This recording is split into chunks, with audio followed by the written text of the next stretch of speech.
Friends, स्वागत है आपका हिंदी एग्जाम पे। मैं विपिन आपका स्वागत करता हूं। आज हम पढ़ने वाले हैं धातु से जो कि आपके प्रश्न बनने की संभावनाएं रहती हैं। मैंने उस प्रकार से आपको पढ़ाने का प्रयास करूंगा जो कि आप यहां पर पूरी वीडियो देखें। अगर आप पूरी वीडियो देखेंगे तभी आपको अच्छे से समझ में आएगा। अगर आपने क्रियाएँ नहीं देखी हैं तो आप उसकी जो कि यहाँ पे डिस्क्रिप्शन में प्लेलिस्ट दी हुई है, तो डिस्क्रिप्शन के नीचे प्लेलिस्ट में जाकर वहाँ पर सभी वीडियो को अच्छे से वॉच कर सकते हैं। जैसे यहाँ पर इसकी धातुओं की परिभाषा को पहले पढ़ते हैं, क्योंकि यहाँ से परिभाषा से एक प्रश्न बनने की संभावनाएं रहती हैं, क्योंकि आपके कई कॉम्पिटिटिव एग्जाम में यहाँ से प्रश्न पूछा गया है। जैसे क्रिया के मूल रूप को क्या कहते हैं? धातु कहते हैं। क्रिया के मूल रूप को धातु कहते हैं। धातु से ही क्रियापद का निर्माण होता है, इसलिए क्रिया के सभी रूपों में क्या होती है? धातु होती है। इस प्रकार से हम अच्छे से क्रिया की परिभाषा को जान पाए। और क्रिया की परिभाषा से जो प्रश्न पूछे जाने की संभावना रहती है वो कैसे रहती है? जैसे यहाँ पे पूछा था क्रिया के मूल रूप को क्या कहते हैं, क्योंकि यहाँ पर यह प्रश्न एक ज़्यादा मोस्ट इम्पोर्टेंट है, क्योंकि यहाँ पर ये कई बार पूछा गया है। यानी क्रिया के मूल रूप को क्या कहते हैं, तो आपको क्या टिक करना है? धातु कहते हैं। इस प्रकार से जैसे धातुओं में जो कि नाम प्रत्यय जोड़कर क्रियाएं बनाई जाती हैं। इसी प्रकार उदाहरण है, जैसे उदाहरण इसका ख, जा, लिख, पढ़, हंस, देख, पूछ, गिर, बैठ, उठ, ये सभी क्या हैं? धातु हैं। अपने आप में क्या होती हैं? स्वतंत्र हैं। पी, हो। अब इनसे जो धातुएं बनाई जाती हैं किस प्रकार से बनाई जाती हैं? मैंने बताया अभी सभी धातुओं में ना जोड़कर क्रियाएं बनाई जाती हैं। इस प्रकार से अब हम क्रिया को अच्छे से बनाना सीखेंगे। जैसे खा धातु से क्या बनेगा? खाना। जा धातु में ना प्रत्यय जोड़ने पर क्या बनेगा? जाना। लिख धातु में ना प्रत्यय जोड़ने पर क्या बनेगा? लिखना। पढ़ धातु में ना जोड़ने पर क्या बनेगा? पढ़ना। हंस धातु में ना जोड़ने पर क्या बनेगा? हंसना। देख धातु में ना जोड़ने पर क्या बनेगा? देखना। पूछ धातु में ना जोड़ने पर क्या बनेगा? पूछना।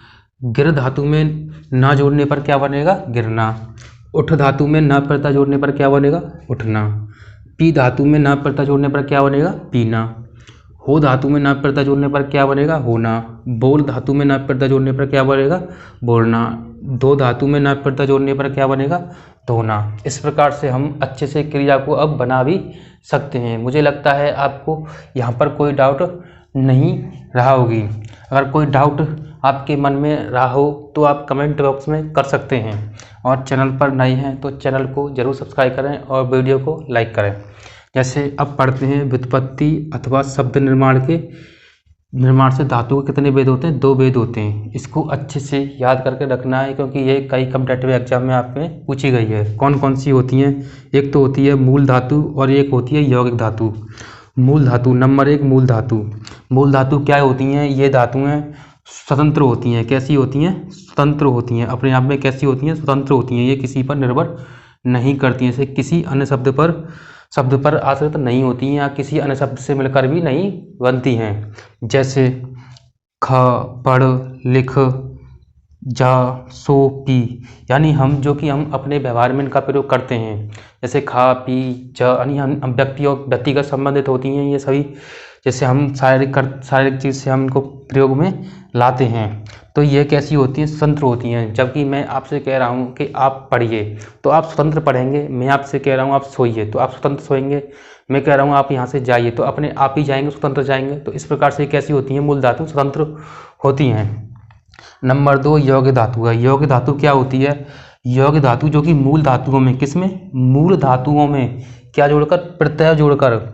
जो मूल धातुएं होती हैं जो अभी हमने पढ़ा है, इनमें प्रत्यय जोड़कर कई धातुओं को संयुक्त करके या कई धातुओं को इकट्ठा करके, संयुक्त करके या इकट्ठा करके, अथवा संज्ञा या सर्वनाम विशेषण में क्या लगाकर? प्रत्यय लगाकर बनाई जाती हैं। क्या लगाकर बनाई जाती हैं? प्रत्यय लगाकर बनाई जाती हैं। अब हम इनको जानने का प्रयास करेंगे कैसे धातुएं बनाई जाती हैं। कई प्रकार की धातुएं होती हैं जो कि हम इसको अच्छे से जानने का प्रयास करेंगे। जो कि यौगिक धातुएं जो होती हैं वो निम्न प्रकार की होती हैं। जब यौगिक धातुएं निम्न प्रकार की होती हैं जो कि संज्ञा, सर्वनाम, विशेषण, यानी कई प्रत्यय लगाकर इनको बनाया जाता है। और हम अपने कॉम्पिटिटिव एग्जाम में जो कि आपके एग्जाम में ज़्यादातर जो प्रश्न पूछे जाने की संभावना रहती हैं, यौगिक धातुएं जो कि निम्न प्रकार से होती हैं, जो सभी यौगिक धातुओं के रूप हैं, यहाँ से ज़्यादातर ऐसे 2 नंबर का प्रश्न आपका पूछा जाता है, क्योंकि आपके कॉम्पिटिटिव एग्जाम में कई बार यूपी SSS के एग्जाम में यहाँ से प्रश्न ज़्यादा बार बना है, जो कि नाम धातु क्रिया, प्रेरणात्मक क्रिया, पूर्वकालिक क्रियाएं, ये सभी क्रियाएं होती हैं जो कि यहाँ से आपके कॉम्पिटिटिव एग्जाम में पूछा जाता है। जैसे प्रेरणात्मक धातु क्रिया, यानी ये धातुएं होती हैं जो कि धातुएं सभी क्रिया बनी हैं धातुओं से, तो इस प्रकार से हम इनको जानने का प्रयास करेंगे। जैसे यहाँ पर है नाम धातु क्रिया, नंबर 1 नाम धातु क्रिया। नाम धातु क्रिया किससे बनती है? संज्ञा सर्वनाम विशेषण से बनने वाली धातु को नाम धातु क्रिया कहते हैं। ये इसकी परिभाषा है, यानी संज्ञा सर्वनाम विशेषण से बनने वाली धातु को क्या कहते हैं? नाम धातु क्रिया कहते हैं। इसको पहचानने का एक तरीका भी है जो कि हमने यहाँ पर लिख रखा है। जैसे इसमें आना और याना प्रत्यय लगाकर देखते हैं। अगर आना और याना प्रत्यय लगा होगा तो यहाँ पर कैसी क्रिया होगी? नाम धातु क्रिया होगी। तो क्या होगी? नाम धातु क्रिया। जैसे चक्कर क्या एक संज्ञा है, यानी चक्कर क्या एक संज्ञा है, चक्कर संज्ञा है, तो यहाँ से नाम धातु क्रिया बनेगी चक्राना। बात से क्या बनेगी? बतियाना। इसी प्रकार लज्जा से क्या बनेगी? लजाना। इसी प्रकार लजाना। हाथ से क्या बनेगी? हथियाना, यानी यहाँ पे याना प्रत्यय जुड़ा हुआ है हथियाना में। इसी प्रकार लात में क्या प्रत्यय लगाकर? या प्रत्यय लगाकर, यानी याना प्रत्यय लगाकर, तो क्या बनेगा? लतियाना। इसी प्रकार सर्वनाम से जो कि नाम धातु क्रियाएं बनती हैं, जैसे अपना है, अपना एक सर्वनाम शब्द है, तो यहाँ पे क्या बनेगा? अपनाना। इसी प्रकार हम क्या एक सर्वनाम शब्द है, तो इससे क्या बनेगा? आना जुड़ने पर क्या बनेगा? हमाना। इसी प्रकार विशेषण से जो बनने वाली सभी नाम धातु क्रिया हम उनको जानने का प्रयास करेंगे। जैसे 60 में याना जोड़ेंगे तो क्या बन जाएगा? सटियाना। इसी प्रकार गाली में याना प्रत्यय जोड़ने पर क्या बनेगा? गरियाना। इसी प्रकार गरम में आना प्रत्यय जोड़ने पर क्या बनेगा? गरमाना। इसी प्रकार से शर्म में आना प्रत्यय जोड़ने पर क्या बनेगा? शर्माना। इस प्रकार से नाम धातु क्रिया अच्छे से आप बना लेंगे। लोभ से क्या बनेगा? लोभाना। झूठ से क्या बनेगा? झुठलाना। ठंड से क्या बनेगा? ठंडाना। पागल से क्या बनेगा? पगलाना। इस प्रकार से हम याना और आना प्रत्यय जोड़कर अच्छे से नाम धातु क्रिया बनाना सीख गए हैं। अभी जो कि प्रेरणात्मक क्रिया हैं, मैं अभी उनको कराने वाला हूँ। अभी मैं चेंज करता हूँ, जो कि आप अच्छे से देखिए। अब ये आ गई हैं जो कि अभी हमने बताया था। इसके बाद अभी शुरू कर रहे हैं जो कि प्रेरणात्मक क्रिया। हमने अभी जो कि नाम धातु क्रिया पढ़ चुके हैं। अब ये है प्रेरणात्मक क्रिया।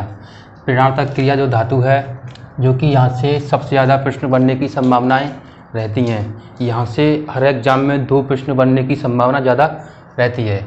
जैसे इसकी पहले परिभाषा को जानते हैं, जब हम आसानी से प्रेरणात्मक क्रिया को कर सकेंगे। जैसे जिन क्रियाओं के सहयोग से यह पता चलता है कि कर्ता, यहाँ ध्यान देना है आपको, कि कर्ता खुद कार्य ना करके किसी और से कार्य करवाने की प्रेरणा देता है। यानी यहाँ पे जिन क्रियाओं के सहयोग से यह पता चलता है कि कर्ता खुद ना कार्य करके किसी और पर कार्य करवाने की प्रेरणा देता है, उसे क्या कहते हैं? प्रेरणात्मक क्रिया कहते हैं। और इसको पहचानने का भी मैंने एक तरीका निकाला है। जैसे इसमें आना और लाना जोड़ने पर प्रथम प्रेरणात्मक क्रिया बनेगी, यानी आना और लाना जोड़ने पर प्रथम प्रेरणात्मक क्रिया, जबकि वाना जोड़ने पर द्वितीय प्रेरणात्मक क्रिया बनती है। यानी वाना जोड़ देंगे तो यहाँ पे द्वितीय प्रेरणात्मक क्रिया बनती है। दोस्तों, वीडियो को ज़रूर लाइक करें। मुझे लगता है मेरे पढ़ाने का तरीका आपको बहुत अच्छा लग रहा होगा। आप वीडियो को लाइक करें। जैसे अब इसके हम कुछ भेद जानते हैं। जैसे पहले इसके नोट देखते हैं। यहाँ पे जैसे नोट, ये सभी जो क्रियाएं होती हैं, कैसी क्रियाएं होती हैं? सक्रमक क्रियाएं होती हैं। कौन सी क्रियाएं? प्रेरणात्मक क्रिया। जो कि ये सभी प्रेरणात्मक क्रिया कैसी क्रियाएं होती हैं? सक्रमक क्रियाएं होती हैं। सक्रमक क्रिया जो कि मैंने अभी आपकी, जो कि आपने नहीं देखा है तो डिस्क्रिप्शन में प्लेलिस्ट दी हुई है, वहाँ पर अच्छे से देख सकते हैं। जैसे सक्रमक क्रिया क्या होती हैं? किसी दूसरे पर कार्य करवाया जाता है। जैसे किसी को रुलाना, खिलाना, पिलाना, पढ़वाना, ये सभी कैसी होती हैं? ये सभी सकारात्मक क्रियाएं होती हैं, जो कि मैंने यहाँ पर बताया था, यानी जिसका फल किस पर पड़ता हो, कर्म पर पड़ता हो। इसी प्रकार से हम इसके उदाहरण देखते हैं। जैसे उदाहरण में देख सकते हैं कटवाना, लिखवाना, पढ़वाना, बोलवाना, ये सभी इसके कुछ उदाहरण हैं। और मैंने सकारात्मक क्रिया के भी कुछ आपको उदाहरण कराए थे। इस प्रकार से आप निकाल सकते हैं। अब देखते हैं प्रणोदक क्रिया के दो भेद होते हैं। कितने भेद होते हैं? दो भेद होते हैं। कौन कौन सी प्रणोदक क्रियाएं होती है? नंबर 1, प्रथम प्रणोदक क्रिया धातु। प्रथम प्रणोदक क्रिया धातु कौन सी होती है? ये कर्ता स्वयं प्रेरक बनकर, यानी कर्ता क्या करता है? इसमें स्वयं प्रेरक बनकर कार्य करता है। इसमें जो कर्ता होता है, यानी कर्ता यानी कोई व्यक्ति हो, यानी कार्य करने वाला होता है, कर्ता स्वयं प्रेरक बनकर कार्य करता है। जैसे उदाहरण में देखते हैं, जैसे माँ सभी के लिए भोजन बनाती है। माँ सभी के लिए क्या करती है? भोजन बनाती है। जब भोजन बनाती है तो यानी खुद भोजन बनाती है, किसी पर बनवाती है तो खुद भोजन बनाती है, यानी माँ यहाँ पर क्या है? खुद कार्य कर रही है। इसी प्रकार से पिताजी खेतों में काम करते हैं। पिताजी क्या करते हैं? खुद कार्य करते हैं, किसी को करवाने की प्रेरणा नहीं दे रहे, यानी स्वयं कार्य करते हैं। उसे क्या कहते हैं? प्रथम प्रणोदक क्रिया धातु कहते हैं। इसी प्रकार सोवन बखाना जी नौकरी करते हैं, यानी क्या करते हैं? नौकरी क्या करते हैं? किसके लिए करते हैं? स्वयं करते हैं। तो यहाँ पे क्या हो गया? यानी स्वयं बखाना जी यहाँ पे क्या हो गए? प्रथम प्रणोदक क्रिया धातु हो गए। इसी प्रकार से नंबर 2, द्वितीय प्रणोदक क्रिया। द्वितीय प्रणोदक क्रिया धातु क्या होती हैं? पहले इनकी परिभाषा जानेंगे, जब हम अच्छे से इनको निकालेंगे। जो कि मैंने यहाँ पर एक तरीका भी बताया था, जो कि आना और लाना जोड़ने पर प्रथम प्रणोदक क्रिया बनती हैं और वाना जोड़ने पर द्वितीय प्रणोदक क्रिया बनती हैं। हम इनको सभी अच्छे से जानेंगे और यहाँ पर भी सेंटेंस में आप अच्छे से इनके माध्यम से, सेंटेंस के माध्यम से निकाल सकते हैं। जैसे द्वितीय प्रणोदक क्रिया, इसमें कर्ता स्वयं कार्य ना करके, यानी कर्ता स्वयं कार्य न करके, क्या करके? स्वयं कार्य न करके दूसरे पर कार्य करवाने की क्या दे रहा है? प्रेरणा देता है। यानी इसमें कर्ता स्वयं कार्य नहीं कर रहा है और दूसरे पर कार्य करवाने की प्रेरणा दे रहा है, यानी दूसरे पर कार्य करवा रहा है। जैसे उदाहरण के माध्यम से हम देखते हैं, जैसे माँ पुत्री से सभी के लिए भोजन बनवाती है, यानी वाती है, क्या करती है? इसमें वाना जोड़ने पर द्वितीय प्रणोदक क्रिया बन रही है। इसी प्रकार से सभी पर क्या करती है? माँ भोजन बनवाती है, किस पर? पुत्री पर, सभी के लिए। इसी प्रकार पिताजी पुत्र से खेतों में कार्य करवाते हैं, यानी पिताजी क्या कर रहे हैं? प्रेरणा दे रहे हैं कार्य करवाने की, किसको? पुत्र को। इसी प्रकार सोहन बखाना जी मजदूरों से नौकरी करवाते हैं। सोहन बखाना जी प्रेरणा दे रहे हैं मजदूरों को, यानी मजदूरों से नौकरी करवाते हैं। तो हम अच्छे से द्वितीय प्रणोदक क्रिया धातु को अच्छे से निकाल सकते हैं। नंबर 4 है मालिक नौकर से कार साफ करवाता है। किससे साफ करवाता है? मालिक नौकरों से। तो नौकरों को क्या कह रहा है? प्रेरणा दे रहा है कि आप कार साफ करिए, यानी यहाँ पे वाना जोड़कर ये बन रहा है। इसी प्रकार से आना और लाना जोड़ने पर प्रथम प्रणोदक क्रिया, वाना जोड़ने पर द्वितीय प्रणोदक क्रिया बनते। अब हम इनको एक एक से उन शब्दों को जानेंगे जो आपके एग्जाम में पूछे जाते हैं। जैसे मूल शब्द है उठना से इसमें आना जोड़ने पर उठाना बनेगा, जब कि द्वितीय प्रणोदक क्रिया निकालेंगे तो इसमें क्या बनेगा? उठवाना। इसी प्रकार उड़ना क्या एक मूल शब्द है। इसमें मूल शब्द में आना जोड़ने पर उड़ाना बनेगा प्रथम प्रणोदक क्रिया, जबकि वाना जोड़ने पर द्वितीय प्रणोदक क्रिया बनेगी। इसी प्रकार ये देना मूल शब्द है, मूल शब्द में आना जोड़ने पर दिलाना बनेगा। उसी प्रकार वाना जोड़ने पर दिलवाना बनेगा। इसी प्रकार देखना एक मूल शब्द है, इसमें आना या लाना जोड़ने पर प्रथम प्रणोदक क्रिया बनती है, यानी इसमें देखना से क्या बनना है? दिखाना। इसी द्वितीय प्रणोदक क्रिया बनेगी तो दिखवाना। इसी प्रकार खाना से क्या बनेगा? खिलाना, आना जुड़ रहा है। इसी प्रकार और इसमें क्या जुड़ रहा है? वाना, तो खिलवाना, द्वितीय प्रणोदक क्रिया। इस प्रकार से हम प्रथम प्रणोदक क्रिया, द्वितीय प्रणोदक क्रिया अच्छे से समझ में आ गई होगी और आपका कोई भी डाउट नहीं रहा होगा और अपने एग्जाम में आप आसानी से प्रश्नों को हल कर सकते हैं। इसी प्रकार से नंबर 3 अनुकरणात्मक क्रिया। अनुकरणात्मक क्रिया क्या होती हैं? परिभाषा को हम जानते हैं। जैसे किसी ध्वनि, आवाज़, बोली के अनुकरण पर जो क्रिया बनती है उसे अनुकरणात्मक क्रिया कहते हैं। यानी हम जो कि आवाज़ निकालते हैं, बोली होती है, हम जो भाषा बोलते हैं उसे बोली कहते हैं।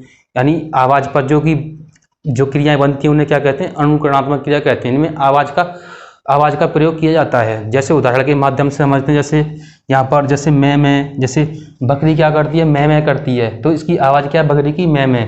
तो इस प्रकार से यहाँ जो क्रिया बनेगी अनुकरणात्मक क्या बनेगी? मिमियाना।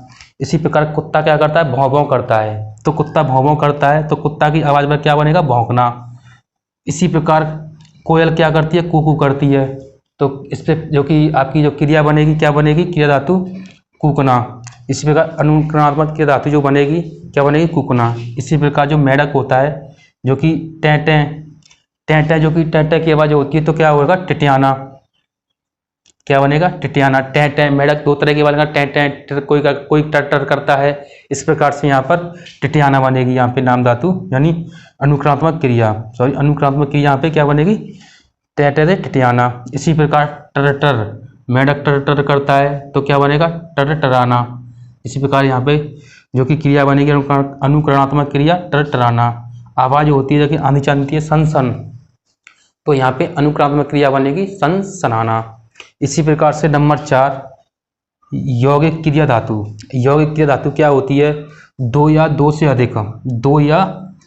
से अधिक धातुओं को सहयोग से, यानी धातुओं के सहयोग से बनती हैं, यानी दो या दो से अधिक धातुओं को मिलाकर बनती हैं या दो या दो से अधिक धातुओं के संयुक्त करके बनती हैं, उन्हें क्या कहते हैं? यौगिक क्रिया धातु कहते हैं। जैसे उदाहरण से, जैसे रो से रोना, दो से धोना, ये दोनों क्रियाएं क्या हो रही हैं? आपस में बढ़ रही है, रोना और धोना, यानी रोना और धोना। इस प्रकार से हम यौगिक क्रिया धातु को निकाल सकते हैं। जैसे उठना, इसके जो विपरीत होगा बैठना, तो यहाँ पे उठ से और बैठ से दोनों क्रिया धातु बन रही हैं, तो उठना और बैठना। इसी प्रकार से चल एक धातु है, इसमें ना प्रत्यय लगा हुआ है, यहाँ पे फिर एक धातु है, यहाँ ना प्रत्यय लगा हुआ है, यानी चलना तो फिरना। तो इस प्रकार से हम आसानी से यानी यौगिक क्रिया धातु को हम आसानी से कर सकते हैं और सभी को अच्छे से उदाहरण से भी आप समझ में आ गया होगा। चैनल पर नए हैं तो चैनल को सब्सक्राइब करें और वीडियो को लाइक करें। धन्यवाद दोस्तों, आपने बहुत समय दिया पढ़ने के लिए। Thank you. जय हिंद, जय भारत।